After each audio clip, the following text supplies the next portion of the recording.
Ok. Attends, hein, donc C'est ça, monsieur, voilà. alors, d'accord. Madame. C'était mister ou monsieur. Ah oui, Bonsoir, ok. bonsoir à tous. Désolé pour ce petit retard. On a eu quelques soucis techniques, mais maintenant, tout va bien. Donc, bienvenue à ces rencontres devenues depuis un bout de temps, hein, quasi hebdomadaires, puisqu'on est là tous les jeudis depuis maintenant de nombreuses semaines. Alors aujourd'hui, je voulais remercier tout particulièrement la page Monsieur Mondialisation de nous relayer, ainsi que la page du Centre culturel de Gênes. Donc ce soir, on va parler de masques en tissu, on va se poser la question de comment sortir du travail gratuit des femmes. En effet, depuis le début de la crise politico-sanitaire, des couturières, et non pas des couturiers, mais des couturières ont été largement mobilisées pour fabriquer bénévolement des masques et pallier ainsi au manquement de notre gouvernement. Alors, presque dès le début, Annabelle Lox, qu'on a le plaisir d'accueillir ce soir, qui est costumière, et donc, vu la fermeture des théâtres, etc., s'est très vite retrouvée sans travail, mais a voulu mettre ses compétences pour pouvoir pallier justement à ce souci que le gouvernement n'arrivait pas à produire, à distribuer des masques. Elle a créé un collectif avec d'autres personnes, un collectif féministe, un collectif mixte, qui s'est appelé les Masques de Bruxelles, afin de produire des masques pour la commune de Schaerbeek dans un premier temps. Alors, ce soir, on va se poser plusieurs questions. À quelle place dans la société et dans la gestion de la crise sanitaire l'incitation au travail gratuit renvoie-t-il les femmes? Quel modèle de production et de redistribution plus coopératif, plus égalitaire, plus localisé pour un après respectueux du travail de chacune et de chacun? Cette rencontre fait écho à un article qui est paru dans Agir par la culture il y a maintenant quelques temps, qui s'intitulait « Masques en tissu, les costumières s'organisent pour sortir du travail gratuit ». Alors, pour en parler ce soir, on a le plaisir d'accueillir Annabelle Lox, donc Bonsoir.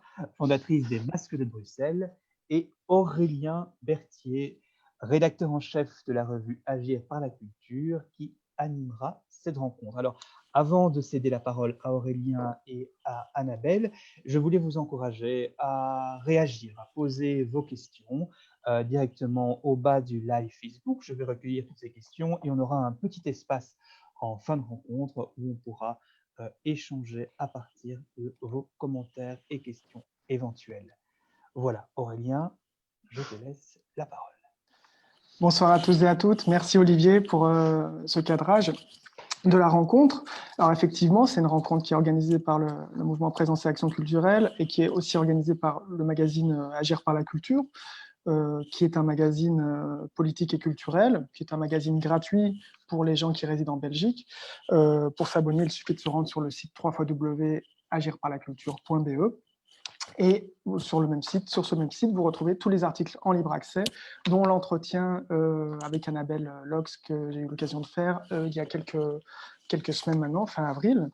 Fin avril, effectivement, replaçons-nous dans le contexte, puisqu'on est aujourd'hui 4 mois après le début de cette crise. Et si on revient un peu en arrière, quand on était au cœur de la crise politique et sanitaire, quand l'épidémie se propageait à vitesse VV' et qu'on faisait face à une pénurie de masques très importante et scandaleuse, ça on aura sans doute l'occasion d'en parler, on a vu fleurir de nombreux appels à destination des couturières bénévoles pour fabriquer le plus vite possible des masques en tissu pour justement pallier ces pénuries de protection dues à la mauvaise gestion des pouvoirs publics, comme Olivier l'a rappelé. Alors, c'est d'abord les pouvoirs publics qui ont lancé ces appels à couturières bénévoles et rapidement ont embrayé des organisations du non-marchand, des associations, des entreprises qui ont à leur tour proposé leurs propres appels à couturières bénévoles. Et donc s'est installée assez rapidement une situation où il devenait comme évident, comme normal, que la fabrication des masques en tissu ne doivent pas être rémunérée, mais doit être gratuite. Une couturière devrait toujours être bénévole, Et c'est un phénomène qui, à ce moment-là, hein, on est fin mars, début avril, qui est peu remis en question, y compris dans des milieux militants. Et Annabelle, qu'on reçoit ce soir, commence à lancer l'alerte. D'abord par le biais d'entretiens et d'articles. Elle a notamment répondu à nos questions. On a un article qui est disponible sur le site, comme je vous disais, qui s'appelle « Masque en tissu, des costumières s'organisent pour sortir du travail gratuit ». Puis par la création du collectif militant Bas les masques, dont elle a initié le groupe. Il y a Bas les masques France et il y a Bas les masques Belgique. Et donc, Annabelle, tu animes Bas les masques Belgique, avec d'autres femmes couturières. Je vais poser ma première question. Donc, je voulais savoir si tu pouvais rappeler les critiques principales que tu portais ou que tu portes encore vis-à-vis de ces appels à couturières bénévoles qui se sont produits lors du confinement. Qu'est-ce qui pose problème dans ces appels, selon toi? Dès le début de la crise de la pandémie et quand on a constaté la pénurie de masques, très vite, on a su l'affaire de la destruction des masques par les autorités publiques qui ont réalisé des économies considérables en ne les remplaçant pas, en n'en rachetant pas.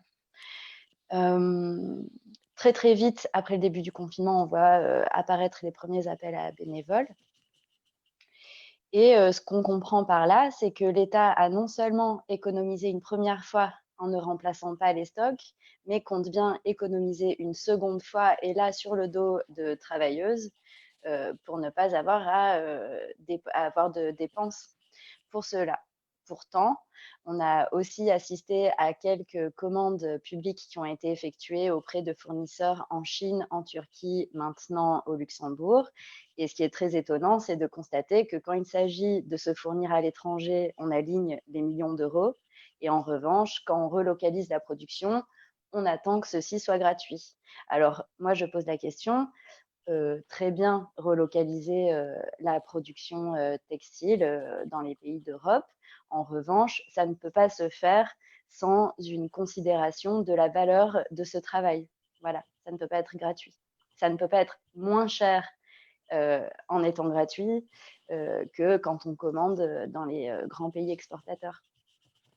Tu avais aussi toute une série de griefs quant à la manière dont ça se passait concrètement dans les conditions de travail, le fait qu'il n'y avait pas de contrat, par exemple, ou alors en fait, sociale. ce qui est amusant, c'est qu'on a appelé ça des chaînes de solidarité et les couturières sont appelées les couturières bénévoles. Or, en fait, dans les faits, il n'y a aucun contrat qui est signé.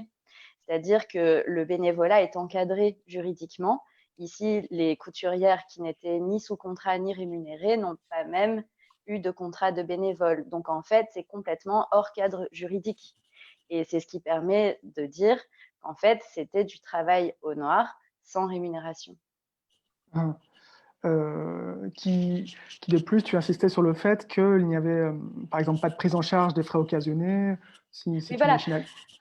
C'est-à-dire que salarier des travailleurs dans une usine, c'est pas la même chose que embaucher des personnes qui travaillent de chez elles, dans la mesure où quelqu'un chez soi a ses frais de fonctionnement, a investi dans son matériel.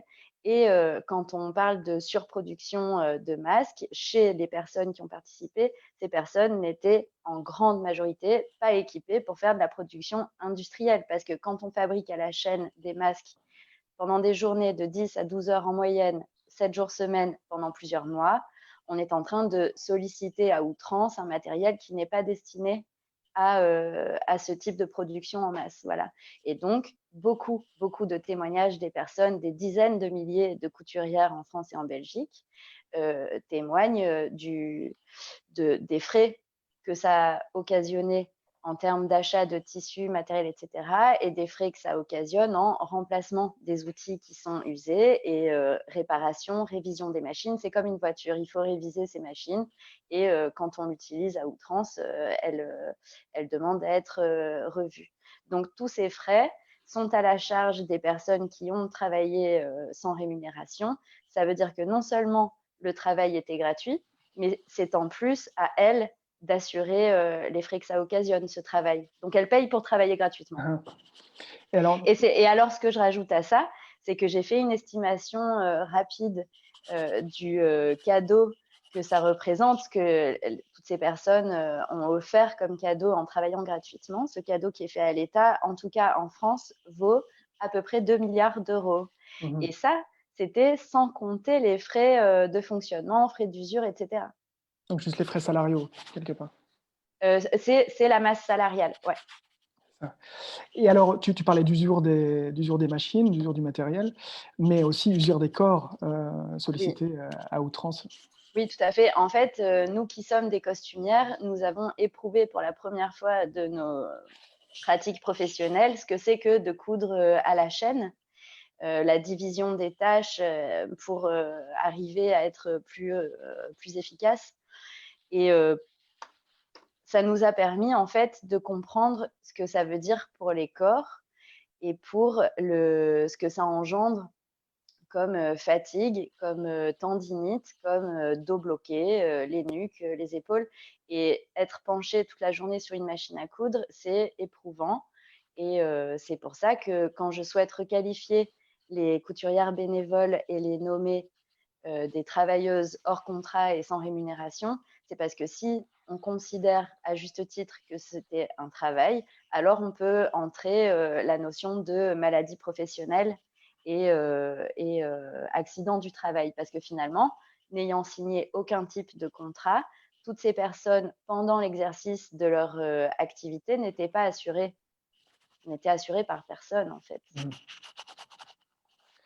Et il y avait aussi ce phénomène que les donneurs d'ordre qui commandaient les masques auprès des couturières se mettaient discrètement à augmenter les cadences de production. Oui, alors c'est là qu'avec la Ligue belge francophone des droits de l'homme, on travaille actuellement à faire avancer ce dossier.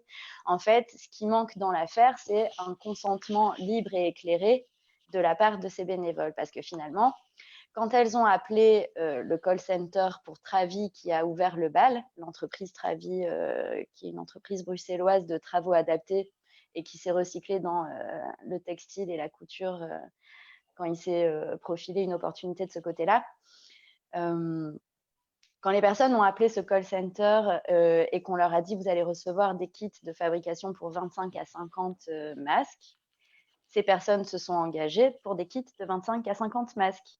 Mais ce que ces personnes ne savaient pas, c'est que Travi avait déjà prévu de leur fourguer des kits pour 200 masques la fois suivante. Et ça, c'est vérifié par les personnes autour de nous qui ont su se renseigner à ce moment-là. Alors, pardon, excuse-moi, du coup, je me permets de rajouter qu'ici, on met en doute la question du consentement libre et éclairé, et on peut peut-être envisager aussi la question de l'abus de confiance, où il y a un préjudice ici. Alors, tu évoquais précédemment une des raisons de ce choix d'appel à bénévoles de la part des pouvoirs publics, qui était la question de faire des économies sur le dos des petites mains volontaires.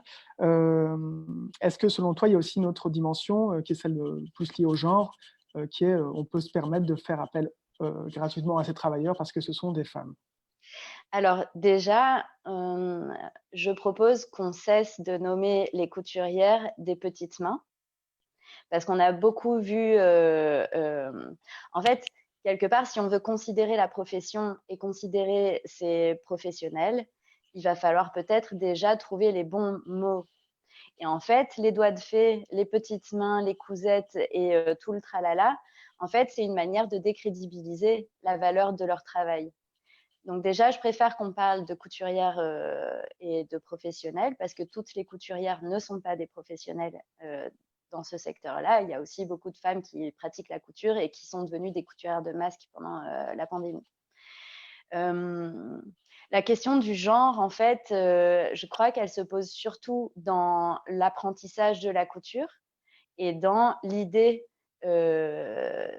dans la société que la couture est une pratique féminine, et donc on l'enseigne aux filles. Et aujourd'hui, quel homme possède une machine à coudre? Très peu.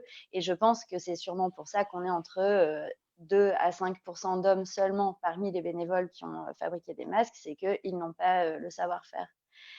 En revanche, j'ai posé la question à des personnes autour de moi, des hommes. Si on vous avait demandé de travailler à la chaîne comme à l'usine, mais de chez vous, à faire de la soudure ou que sais-je, et si ça avait été 12 heures par jour, 7 jours semaine, parce que la crise, la pénurie, et qu'on mettait entre vos mains la santé publique, est-ce que vous accepteriez ça? Mais on me dit, 3 jours, 4 jours, allez, une petite semaine, mais après, c'est bon, quoi.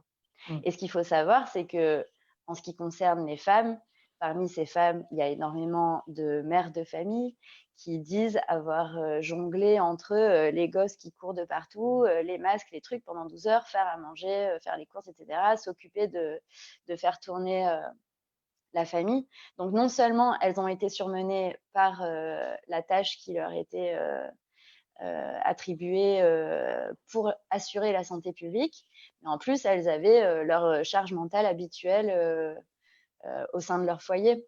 Ça, c'est pour beaucoup de femmes qui étaient mères. Et après, il y a aussi énormément de femmes qui sont dans des situations précaires et qui n'ont pas été rétribuées pour ce travail pendant des semaines. Et qu'est-ce qu'on peut faire pour s'acquitter de la dette que le pays a envers elles? Parce que c'est ça la vérité, c'est que l'État a une dette envers toutes ces personnes qui ont compensé, qui ont œuvré à minimiser le problème de cette pénurie causée par l'État lui-même. Donc maintenant qu'elles ont fait ça pour le pays, qu'est-ce que le pays va faire pour elles? Moi, c'est ça la question que je pose.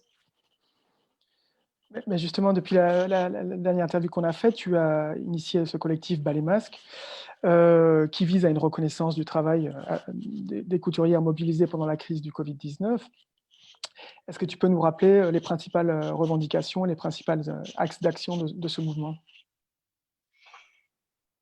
Il y a à la fois une partie symbolique, parce que je pense que des dizaines et peut-être centaines de milliers de personnes ont été exploitées à travers cette crise et leur élan solidaire, qui est quelque chose de très beau et qu'on ne remet pas en question, mais qui a été complètement instrumentalisé. Je crois que ces personnes demandent une forme de réparation symbolique et une reconnaissance de ce qu'elles ont fait. En fait, ce qui est le plus terrible dans l'histoire, c'est qu'après avoir travaillé, mais d'arrache-pied, à fournir les 2 États, la France et la Belgique, en masques quand il n'y en avait pas, eh bien, on les invisibilise. Et alors, je me demande quelle est la volonté, parce que finalement, il y a une base très simple de la vie en société qui est tu me donnes quelque chose, je te dis merci. Je fais pas comme si tu n'existais pas, en fait. De reconnaissance. Et ici, je pense que déjà, dans un premier temps, symboliquement, ne pas invisibiliser toutes ces personnes serait la première chose. En fait, ces personnes ont besoin, comme tout le monde, d'être respectées dans leur dignité, écoutées, qu'on les entende et qu'on ne les méprise pas. Parce que c'est ça qui est en train de se produire, c'est un mépris. Et puis plus concrètement, et ça va devoir passer certainement par un grand sondage, une étude sur les territoires nationaux. L'idée serait de parvenir à recenser toutes ces personnes et de leur permettre, puisqu'on leur a fait confiance et qu'on a remis entre leurs mains la santé publique, eh bien qu'on leur fasse confiance jusqu'au bout et qu'on leur donne l'opportunité de déclarer combien de jours elles ont travaillé et que ces jours, en guise de remerciement, comptent dans le calcul de leurs droits sociaux. Parce que parmi elles, il y a des personnes qui ont besoin de faire compter des jours dans le calcul de leurs droits au chômage. Il y a des personnes, de toute façon, qui auront à un moment donné besoin pour leur retraite, enfin que sais-je. Voilà, toutes ces caisses dans lesquelles tout travailleur cotise habituellement permettent un coussin de sécurité. Et ces personnes qui ont offert aux États l'outil premier pour limiter la propagation du Covid, ces personnes doivent recevoir cette sécurité-là. Elles ont été mises en danger pendant toute cette période. Maintenant, il faut réparer et compenser. Donc, première chose, c'est ce calcul des droits sociaux pour toutes ces personnes. Et ça ne prend pas en compte, ça c'est séparé, combien ça leur a coûté. Pour beaucoup de couturières, elles ont vidé leur stock de tissus, puisqu'évidemment, en pleine crise, il n'y avait plus d'accès aux fournisseurs, ou alors très difficile. Donc, beaucoup ont puisé dans leurs matières premières.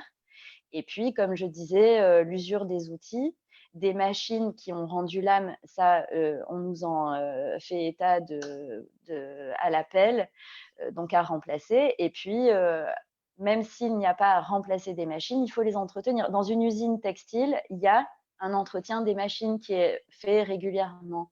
C'est pas pour rien, c'est parce qu'une machine qui fonctionne demande à être entretenue. Voilà. Et alors, pour la petite anecdote, la semaine dernière, le bourgmestre de la ville de Tournai félicite publiquement toutes les petites mains qui ont participé à fournir à la population locale des masques en tissu, etc. Et alors, je me suis permis de lui poser la question en commentaire sous son post. Voilà, bonjour monsieur le bourgmestre, je voudrais savoir est-ce que ces personnes ont eu des contrats de bénévoles? Est-ce qu'elles étaient assurées? Et que se passerait-il ou que se passera-t-il si l'une d'entre elles a un accident pendant qu'elle coud des masques? Et est-ce que la commune a prévu un budget pour le remplacement du matériel, etc. Alors, après 2-3 queues de poisson, il essaie comme ça de détourner l'attention et puis finalement, on le met au pied du mur. D'autres personnes ont lu mes commentaires et disent « Mais si, monsieur le bourgmestre, nous voulons savoir ». Et il a fini par admettre que non, la commune n'avait prévu aucun budget pour ça. Et j'en reviens à cette idée, c'est pas une idée, c'est une réalité. En fait, quand on passe des commandes qui sont des fiascos avec l'argent public à l'étranger, on gaspille des millions d'euros. Mais par contre, ici, rien. Et ça, c'est juste incompréhensible. De pouvoir ouvrir un budget pour compenser. Mais c'est en fait, finalement, toutes ces commandes qui ont été passées à l'étranger sont la preuve que l'argent est là, disponible pour faire produire des masques. Pourquoi est-ce que le gouvernement n'a pas mobilisé le secteur textile en Belgique et le secteur textile en France, qui sont tous deux des secteurs puissants, pour que la production soit locale et rapide? Parce qu'en fait, ce qu'il ne faut pas oublier, c'est que maintenant, quand le fédéral passe commande au Luxembourg chez Avrox, qui est une société de transport, Avrox livre 15 millions de masques le 15 juin. Le 15 juin, la crise a commencé début mars. Les masques du fédéral qui seront distribués à chaque citoyen en Belgique arriveront le 15 juin et sont défectueux. C'est-à-dire qu'en fait, on a du retard sur la livraison et en plus de ça, ils ne sont pas conformes aux normes d'hygiène. Alors voilà les choix du gouvernement. C'est-à-dire, au lieu de mettre l'argent là où on aurait pu répondre vite, on l'a gaspillé à droite, à gauche, avec des commandes, des arnaques, des fumisteries, le chaos, voilà. Et ça, c'est l'argent public. Donc finalement, il y a deux aspects qui ont été piétinés par nos États. Ces deux aspects, ce sont la santé publique et l'argent public. Tout à fait. Et je crois que ton analyse est assez juste et je voulais savoir, on l'avait déjà évoqué dans le précédent entretien, mais peut-être que ton point de vue s'est enrichi encore de qu'est-ce qu'on aurait pu faire au lieu de ce gaspillage finalement et au lieu de faire appel à des couturières bénévoles pour pallier des choix d'ampleur un peu à la mesure des événements, comme des réquisitions ou de l'organisation de l'économie. Quel choix différent aurait pu être fait, selon toi? En Belgique, il y a des entreprises qui étaient capables de fournir des dizaines et des dizaines de milliers de masques chaque semaine sur place et qui ont répondu aux appels d'offres et qui n'ont pas remporté les marchés publics. Qui a remporté les marchés publics? Une société écran luxembourgeoise. Non seulement des entreprises étaient capables de répondre à la demande, mais aussi, il faut se rappeler que la mode est un secteur, c'est très vaste, et il y a plusieurs niveaux à ça. C'est-à-dire qu'on a la production industrielle, mais on a aussi des artisans, des petits ateliers, des moyennes entreprises. Et ce qui a manqué ici, c'est que finalement, l'État a décidé de payer un moindre prix pour les masques. Or, en fait, le prix d'un masque dépend aussi non seulement de sa facture, mais de son lieu de production. Les coûts ne sont pas les mêmes en Europe, ni même dans tous les pays d'Europe qu'au Bangladesh. En fait, l'histoire ici, c'est qu'on ne veut pas payer plus cher qu'au Bangladesh ou en Chine. Donc voilà, je pense que ça aurait dû être accompagné d'une vraie réflexion sur quels sont les acteurs locaux, quelles sont leurs contraintes, quelles sont leurs capacités et comment les mettre en réseau et comment fédérer et créer des synergies. Parce que, en fait, ce que dit officiellement l'entreprise Travi, c'est qu'elle fait du circuit court, de l'économie circulaire et de l'upgrade. Je ne connaissais pas ce nouveau concept. Tu connais, toi, Aurélien? Non, c'est magnifique. Oui. J'ai entendu parler, mais ça fait partie de toute cette Écoute, langue c'est très intéressant. entrepreneuriale. Voilà, tout à fait. L'upgrade, c'est donc une entreprise qui décide de mettre en priorité le bien-être de ceux qui constituent l'entreprise. Donc, l'entreprise Travi se dit upgrade, économie circulaire, solidaire et sociale et tout ce qu'on veut. Et finalement, j'ai un petit peu perdu mon fil. Ah oui, mais donc, ce qui est très ironique dans l'histoire, c'est que Travi se targue d'être dans toutes ces formules. Or, en fait, elle est à l'inverse de ça, puisqu'elle exploite une main-d'œuvre gratuite. Ça ne circule pas du tout ici au niveau de l'économie. Enfin, il y a un endroit où ça ne va pas, en tout cas.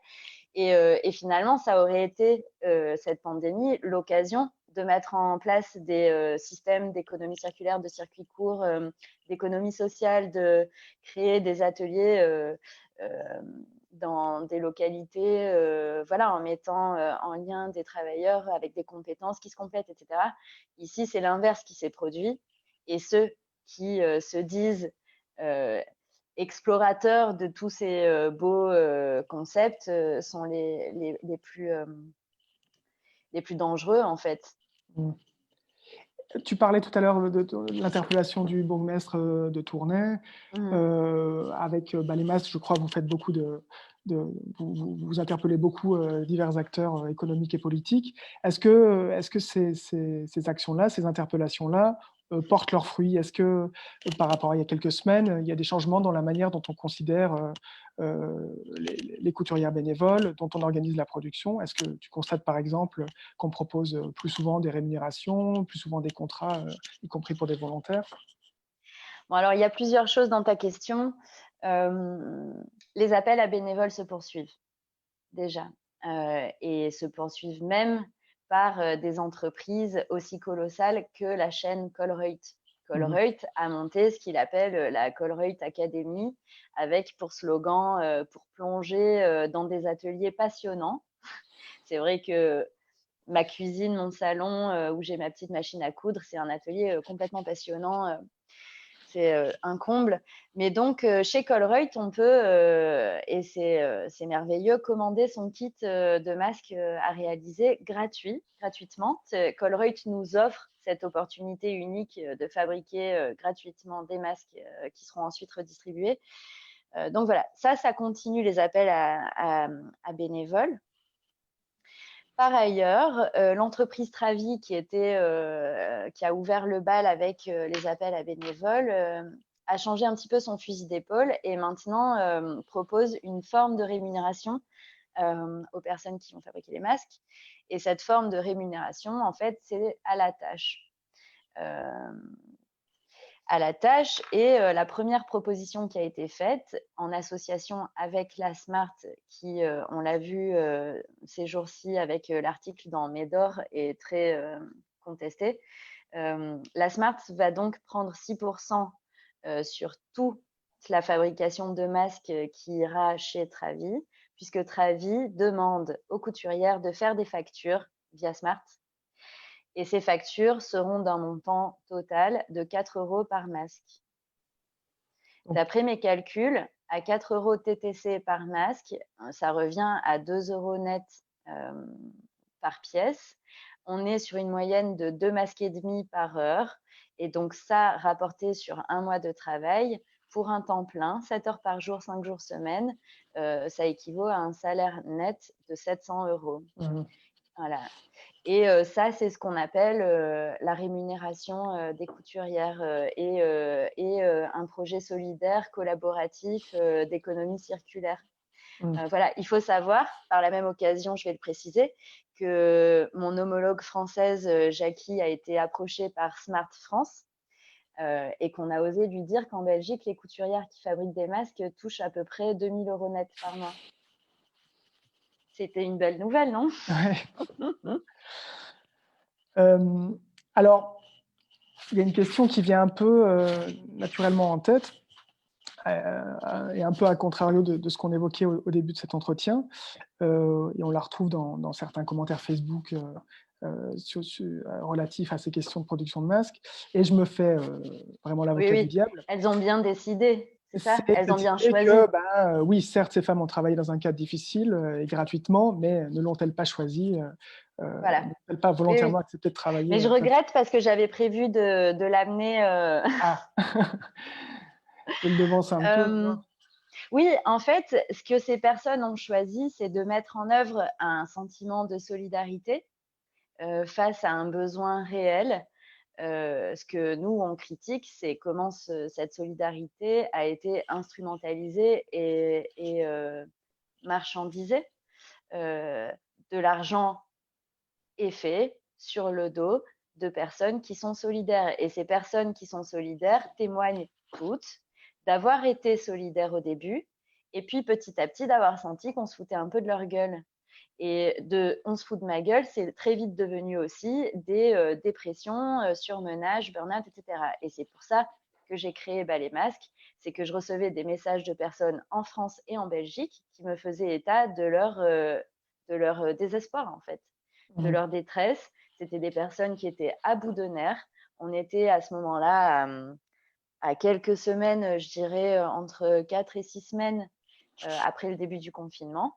Et ces personnes venaient de travailler 7 jours sur 7 pendant 4 à 6 semaines et des horaires. Certaines disaient, je me réveille à 6 heures, je commence les masques et j'arrête à 22, 23, 24 minuit. Voilà, et il fallait écouter les messages que je recevais.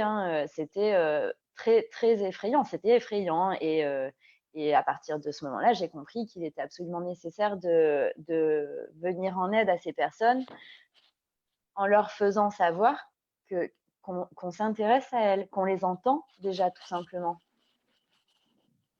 qu'on entendait cette détresse, qu'elle existe et qu'on a le droit de le dire. Parce que ce qu'il faut comprendre aussi, c'est que toute cette injonction qui a été faite, on a dit aux femmes, aux couturières, la santé publique est en danger, c'est à vous de nous aider, parce que c'est vous qui savez le faire. Mais donc, ça veut dire que quelqu'un qui n'aurait pas cousu à ce moment-là était très mal vu dans son entourage, dans sa communauté, dans sa famille, voilà. Et qu'à un moment donné, dire je ne suis plus d'accord, c'était prendre le risque d'être insulté. De toute façon, à ce moment-là, quoi qu'on fasse en tant que couturière, on recevait des insultes. Quand des couturières demandaient 3 € pour couvrir les frais, c'était digne d'insultes. Quand une couturière disait moi je l'ai fait, je suis bénévole, mais par contre je veux de vrais week-ends, elle se faisait insulter par les autres qui disaient mais non, tu peux pas faire ça, nous on est à fond. Et puis moi qui ai à un moment donné pris la température sur les réseaux sociaux, voilà, qu'est-ce que vous diriez d'un projet sur Bruxelles avec des costumières autour de 5 à 10 € par masque, est-ce que ça intéresserait des gens ici? J'ai reçu tellement d'insultes, et on parle d'à peu près 300 messages d'insultes sur un groupe, la Scarbécoise, à tel point que la RTBF a fait un article sur ces insultes. Donc, oui, ces personnes ont choisi au début, mais en fait, ça a été une grande violence, ce qu'on a fait de leur choix. Et elles n'ont pas été tout à fait libres de choisir, puisqu'en fait, on comptait sur elles et on les a responsabilisées à ce point-là. Je ne sais pas si je réponds. Oui, tu réponds à ma question. Je sais qu'on avait évoqué cet entretien. Tu me parlais aussi de la sociologue Maud Simonet, qui a étudié le travail gratuit et qui, elle, pointait le fait que ces campagnes de recrutement de bénévoles étaient un outil du néolibéralisme. Oui, tout à fait. Oui, en fait, on a eu une chance immense, c'est que la première journaliste que j'ai alertée au tout début de la crise, Manon Legrand, pour le journal Axel, Manon, après quelques semaines de crise, quand j'ai mis en relation des personnes en France, en Belgique, pour se dire, OK, comment est-ce qu'on s'organise pour créer un mouvement et contester tout ça, j'ai mis Manon dans la boucle et Valérie Loutvoot de l'Université des femmes comme des alliés qui allaient peut-être pouvoir nous mettre un petit peu en contact avec des personnes qui auraient su nous soutenir, etc. Et Manon venait de réaliser un entretien avec Maud Simonet et nous a dit tout de suite, j'ai la personne qu'il vous faut. C'est Maud Simonet, chercheuse au CNRS, donc sociologue et spécialiste du travail gratuit. Et en fait, on a contacté Maud Simonet qui a été très intéressée par le mouvement Bas les masques et qui a décidé de faire une étude sociologique sur tout ce phénomène. Et donc, il y a cet entretien très intéressant sur Axel Mag, où on comprend que, contrairement à ce que disent nos dirigeants, on ne savait pas, on a improvisé, on a fait comme on a pu face à l'urgence, etc. En fait, c'est totalement faux. Le travail gratuit, c'est une politique. C'est une politique qui est déjà éprouvée aux États-Unis depuis longtemps. Et elle a été importée pendant la crise en Europe. C'est un premier test et c'est pour ça que je me bats, c'est que si on ne se dresse pas contre ça maintenant, alors tous nos acquis en termes de droits du travail, droits sociaux, est vraiment en danger. Et d'ailleurs, en fait, quand on a questionné le ministre belge de la Défense sur cette politique, pourquoi les commandes de masques à l'étranger, vous auriez quand même pu faire travailler le secteur, soutenir ce secteur national en temps de crise économique. Goffin répond, mais ça n'est pas notre politique. Voilà. Oui, donc l'instrumentalisation de l'appel à bénévoles fait partie de la panoplie finalement d'une politique néolibérale. Déployés, voilà, oui. On peut redouter que... Mais évidemment, ça, c'est quelque chose qui existait avant, qui a existé pendant la pandémie. On ne veut pas que ça se reproduise. Et ça, c'est une des revendications de Bas les masques. On a fait les frais une fois, mais il est hors de question que ça se reproduise. Alors, c'est facile à dire. Malheureusement, en fait, avec les stagiaires et il y a plein de situations en fait de travail gratuit dans plein de domaines, mais en tout cas, on ne veut pas voir un autre phénomène avec autant d'ampleur se reproduire. Okay. Alors, je rappelle aux internautes qui nous suivent, qui peuvent poser des questions sous la vidéo qu'ils sont en train de suivre et qu'on va répercuter à notre invitée Annabelle Lox. Donc, n'hésitez pas à poser vos questions dans le cadre de ce live Facebook organisé par PAC, Présence et Action Culturelle. Alors, pour poursuivre, on parlait de néolibéralisme, mais c'est vrai que lorsqu'on en a parlé, Annabelle, couture et capitalisme ont historiquement partie liée.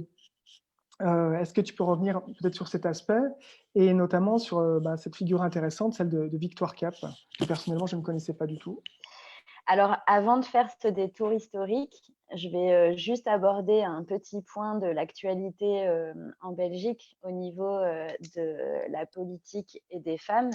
On vient d'apprendre le 6 juin le dépôt au fédéral d'un projet de loi qu'une ministre de la NVA a fait. Et c'est une loi qui propose en fait de retirer les droits d'une femme enceinte pour les prioriser, les donner en priorité à son fœtus. C'est très intéressant. Et dans les pays où c'est le cas, on voit énormément d'abus et de libertés réduites chez les femmes d'avoir l'usage de leur corps comme elles ont envie. Excuse-moi, j'ai un petit coup de barre. En tout cas, je trouve ça intéressant de noter qu'à la sortie de la crise, dans un pays où les femmes, par dizaines de milliers, ont œuvré pour aider le pays face à un virus et un danger pour la santé publique, eh bien, c'est comme ça qu'on propose de les récompenser. Voilà, ça fait froid dans le dos. C'est effectivement Et projet très dangereuse, liberticide, misogyne, tout ce qu'on veut. Et ça me permet de rebondir sur Victoire Cap, qui en fait, tu sais pas encore comment, mais Victoire Cap, qui était donc couturière à Liège au début du XXe siècle et qui a organisé, mis en route le premier syndicat féminin avec les couturières et brodeuses liégeoises, qui a ensuite été accompagnée par une deuxième femme de Mons, je crois. Et en fait, ensemble, elles ont donc créé des syndicats et puis des centres de formation permanente, d'éducation permanente. Et c'est devenu Vie féminine. Et donc, en fait, on peut dire que le féminisme en Belgique est né du monde ouvrier, des ouvrières du textile. Voilà, je pense depuis quelques jours à Victoire Cap et je me dis qu'elle doit se retourner dans sa tombe parce qu'en fait, ce qu'on vit en 2020, c'est ce qu'elle a essayé de combattre à son époque. Et justement, enfin, tu évoquais l'idée que la couture était un des premiers travail à la chaîne, en fait, à l'époque de la... Qui était réalisé par les femmes et les enfants. Et parce donc, que femmes et enfants avaient des plus petites mains que les hommes. Et donc, tu évoquais l'idée qu'on connaissait peut-être actuellement un espèce de retour dans la dégradation des conditions de travail des couturières telles qu'on le connaissait 100 ans en arrière. Oui, déjà, de sortir des conditions du salaire horaire pour retourner à une rétribution à la tâche, ça me paraît très grave. Un retour en arrière. Un sacré retour en arrière. Et puis, le travail à domicile, c'est aussi comme ça que beaucoup de brodeuses et couturières ont exercé leur profession pendant toute une époque avant les usines. Ce ne sont pas des conditions de travail dignes, ni même l'usine en fait. Mais un lieu de vie n'est pas un lieu adéquat pour cette activité. Ça demande un espace ergonomique. Et comme je disais tout à l'heure, c'est un travail qui est éprouvant et donc on a besoin que l'installation soit pensée pour ça, pour limiter l'usure du corps. Un mot peut-être, parce que donc, vous avez monté ce collectif partant de confinement, donc j'imagine avec l'usage de beaucoup d'outils, Internet, de communication, pour rester à bonne distanciation physique. Comment on fait pour militer dans ces temps où on doit rester encore à distance physique? Comment, quand c'est pas facile de se voir, quand c'est pas facile de se réunir, quand c'est encore moins facile de manifester, quoique la manifestation de dimanche dernier a montré que le déconfinement politique avait démarré. Comment vous vous y êtes pris? Doriane Van Overhem et moi, qui sommes les deux Belges de Bal et Masque Belgique, ne nous sommes encore jamais rencontrés en personne. Pourtant, nous habitons toutes les deux à Bruxelles. Inutile de préciser que nous n'avons pas non plus rencontré nos homologues de Paris. Donc, c'est très difficile d'avoir une communication régulière et de qualité dans ces conditions-là. En revanche, j'ai été très impressionnée par la manière dont les réseaux se sont activés, mais de manière tellement efficace et rapide. Je ne sais pas si si c'était l'urgence de notre combat qui explique que tout le monde s'est mobilisé autour de nous pour nous porter et aider à faire porter notre discours? Est-ce que parce que les gens travaillaient moins ou de chez eux, étaient plus disponibles pour répondre au téléphone, tout allait beaucoup plus vite? Je ne sais pas pour quelle raison, mais pendant la crise, je crois que je peux dire que toutes les personnes qu'on a sollicitées ont répondu à l'appel et dans des délais extrêmement courts. Et ça nous a permis d'être très vite en contact avec un grand nombre d'acteurs de la vie des ASBL et des centres d'éducation permanente, etc., en tout cas sur Bruxelles. Et on a été même en réseau très vite aussi avec les couturières de Liège qui partageaient nos revendications. Donc, il y a à la fois une grande rapidité, une grande efficacité qui a permis des contacts. En revanche, ce qui a été plus problématique, c'est la qualité et la durabilité de ces échanges. Ça a été très compliqué et en même temps très facile. C'est difficile à expliquer, mais par exemple, quand à un moment, quand on a besoin, on se dit on ferait bien une action. Ok, alors hop, on appelle une telle qu'on a rencontrée parce qu'elle nous a contacté, parce que si, parce que tchac. Ok, quand on l'appelle, elle nous met direct en lien avec un centre d'éducation permanente qui s'occupe de former des citoyens à la désobéissance civile. Ok, là, on est au téléphone, on nous dit à qui il faut écrire au commissariat de Bruxelles pour faire une demande d'autorisation pour une mobilisation. On a un mail perso direct avec qui et qui en copie parce qu'ils se connaissent, ils savent que. Et voilà, des réseaux, des contacts qui se sont créés qui nous ont permis toujours de rebondir. Maintenant, c'est grâce à ça aussi que je peux travailler avec la Ligue des droits humains en Belgique, qui nous soutient et qui nous accompagne. Voilà. Alors, on me signale qu'il y a quelques remarques, tu vois, qui rejoignent un peu ce qu'on disait tantôt sur si les bénévoles ont souffert, elles n'avaient qu'à arrêter, elles n'avaient qu'à pas y aller, elles avaient le choix. Et donc, c'est des remarques qui sont faites par qui, pardon? Ça, je ne sais pas. Moi, je n'ai pas accès directement. On n'a pas les prénoms aux remarques, non. Mais voilà. C'est pas si simple, en fait. C'est pas si simple. C'est pas si simple. En fait, en psychologie sociale, on a étudié un système cognitif. En fait, le cerveau humain déteste la contradiction. Par exemple, Aurélien, si je voudrais que tu me prêtes ta maison dans le sud l'été prochain, je vais peut-être commencer par te demander est-ce que tu as l'heure, Aurélien? Et probablement que tu vas me répondre oui. Alors, une fois que tu m'auras dit oui une fois, ton cerveau est programmé pour dire oui encore une deuxième fois. Et de cette manière, je peux t'en demander toujours un petit peu plus. Tiens, tu irais pas me chercher un verre d'eau, Aurélien, s'il te plaît? Ah bah oui. Et puis, de fil en aiguille, je monte un peu en intensité à chaque fois. Et puis, à la fin, tu m'as prêté ta maison tout l'été. Et ça, c'est un phénomène qui existe, c'est des scientifiques qui l'étudient. On n'aime pas, nous les humains, changer de cap. Voilà, c'est très difficile pour nous, ça demande beaucoup d'efforts. Donc, ces personnes qui se sont engagées et qui ont pris à bras-le-corps cette responsabilité qu'on leur imposait, en fait, une fois dans l'engrenage, elles n'ont pas su s'arrêter quand il était encore temps pour elles et pour leur santé. Ah, pardon. C'est un peu la technique du pied dans la porte. Je te demande de faire 5 masques et puis la semaine suivante, je te demande d'en faire 200.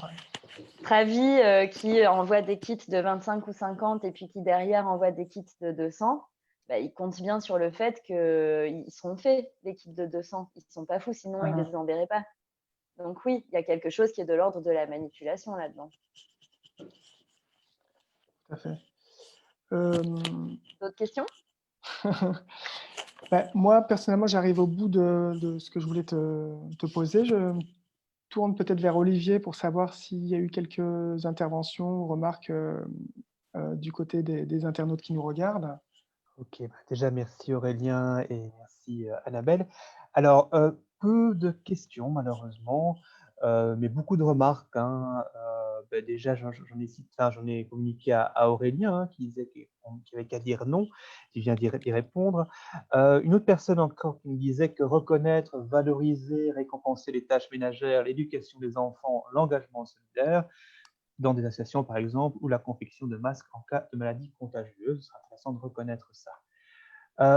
D'autres personnes qui me disent qu'elles ont rencontré plusieurs cas de personnes se sentant dans l'obligation d'acheter une machine de peur du jugement, de ne pas Waouh, être solidaire, de ne ça pas c'est être nouveau. aidé par le politique, etc.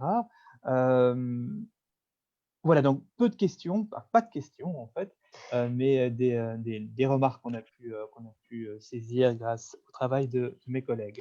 Je voudrais bien raconter une anecdote pour illustrer la raison pour laquelle c'est beaucoup plus compliqué que ce que pensent apparemment beaucoup de gens de dire non. C'est que il a existé un réseau citoyen à Bruxelles qui s'appelait #SoFreeMasks, que j'ai suivi. En fait, je m'étais inscrite dans plein de groupes pour pouvoir observer ce qui s'y passait. En fait, pendant des semaines, les personnes qui constituaient ce groupe ont fait des masques gratuitement. Et à un moment donné, la personne qui avait créé le groupe a annoncé qu'elle allait arrêter parce qu'elle était arrivée à bout de force et qu'elle était totalement épuisée et que le surmenage avait eu raison d'elle. Et donc, un dimanche matin, elle annonce qu'à la fin de la journée, le groupe sera fermé. Donc, elle laisse aux personnes quelques heures pour se dire au revoir, échanger les contacts, etc. Et j'ai eu cette personne au téléphone le lendemain matin. Elle n'avait pas dormi et elle avait reçu des insultes toute la nuit. Donc, en fait, croire qu'on pourrait dire non, c'est ne pas se rendre compte de la puissance des réseaux sociaux et de comment on peut aller jusqu'à attaquer une personne qui s'est donnée jusqu'à épuisement. Le jour où cette personne-là dit « j'arrête », c'est ça qu'elle reçoit, des insultes. Donc, il y a tout un phénomène de harcèlement, en fait, Voilà. possible pour faire pression, pour culpabiliser et pour... Et sans aller jusqu'au harcèlement, mais oui, des insultes et... ouais. Je ne sais pas, Olivier, s'il y a eu des nouvelles remarques, des nouvelles questions. Non, plus de nouvelles remarques pour l'instant, en tout cas, on n'en relaie plus. Et des questions, malheureusement, nous n'en avons pas eu beaucoup ce soir de la part du public. D'accord. Annabelle, on va doucement peut-être aller vers la fin de cette rencontre. Je ne sais pas si tu voulais rajouter quelque chose sur, par exemple, les masques ou sur quelque chose qui te paraissait important qu'on n'aurait pas abordé ce soir. Je crois que la dernière chose que je dois dire ici, c'est que ce qu'on souhaite, encore une fois, c'est que soient valorisés les métiers liés au textile, à la couture et l'artisanat, qu'on soutienne les professionnels, les locaux, qu'on commence à réfléchir à sa consommation en termes de vêtements et de textiles en général.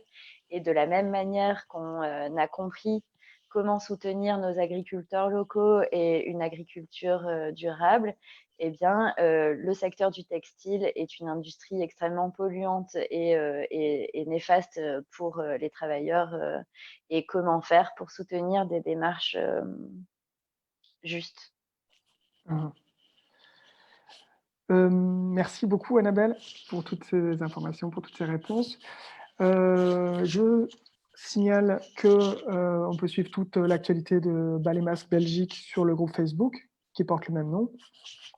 Je signale aussi que ton entretien et d'autres articles et analyses se retrouvent sur le site d'Agir par la Culture, agirparlaculture.be, sur la question du Covid-19, notamment dans un dossier qui s'appelle Covid-19, un virus de droite ou de gauche. On va doucement clôturer cette rencontre organisée par Présence et Action culturelle, donc un mouvement d'éducation populaire et permanente éco-socialiste. Et je voulais juste poser la question à Olivier, est-ce qu'on connaît déjà le thème de la prochaine rencontre de jeudi prochain ? Ok, tout à fait. Merci Aurélien, merci Annabelle, merci aussi à tous mes collègues Merci. qui ont assuré l'aspect technique de la rencontre de ce soir. Oui, on connaît le thème de la prochaine rencontre. Une rencontre, c'est la semaine prochaine, le 18 juin. On s'intéressera au mouvement en faveur des réfugiés et leur politisation. On y accueillera Rabia Benk de Migrants Libres, Shaher Hadji qui viendra nous parler de son action aux étangs d'Ixelles qui a fait grand bruit. Et nous accueillerons également Cristoforo Damia et peut-être notre collègue Lynn Jerbovic. La rencontre aura pour titre Les sans-papiers en lutte. Merci beaucoup. Et bonne soirée à tout le monde. Merci. Au revoir. Au revoir. Au revoir.